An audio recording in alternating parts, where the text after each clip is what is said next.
Already வந்துட்டு முன்னாடியே வந்து பேசியிருந்தோம். சங்கர் சார் வந்துட்டு வேள்பாரி வந்து எல்லா பார்ட்டுமே படம் எடுத்து எழுதி வச்சுட்டாரு, கதை எழுதி வச்சுட்டாரு அப்படின்ட்டு.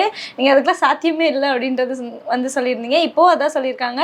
அடுத்த படம் வந்து சங்கரோடது வேள்பாரி தான். அவர் கதையெல்லாம் எழுதி முடிச்சுட்டாரு. இந்த படத்துல யார் நடிக்கிறா? இத பத்தின அப்டேட்ஸ் வந்து கேட்டிருக்காங்க. படமே எடுப்பாரான்னு தெரியல, யாரு நடிக்கிறாருன்னு நீங்க கேட்டீங்க. சொன்னாலும் கேட்க மாட்றாங்களே சார். மறுபடியும் கொஸ்டின் மார்க் அதை தான் குடுக்குறாங்க. தெரியல. ஏன்னா இப்போ அந்த படம் ஒரு 50 கோடி 60 கோடி பட்ஜெட்டில் எடுக்கிறாங்க அப்படின்னா கட்டாயமாக எடுத்துருவாங்கன்னு நம்ம சொல்லலாம்.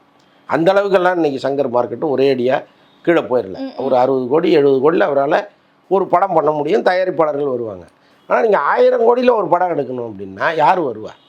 நீங்கள் தொடர் ஹிட்டு கொடுத்து இப்போ இந்தியன் 2 ஹிட்டு, இந்தியன் 3 எதிர்பார்த்துட்டு இருக்காங்க, கேம் சேஞ்சர், இந்தியாவிலே பெரிய ஹிட்டு அதுதான் அப்படின்னா 1000 கோடி ஒருத்தர் வந்து நம்பி போடுவார். இப்போ அப்படி எந்த சூழலுமே இல்லையே. அப்போ எப்படி கொண்டு வந்து கொடுப்பாங்க?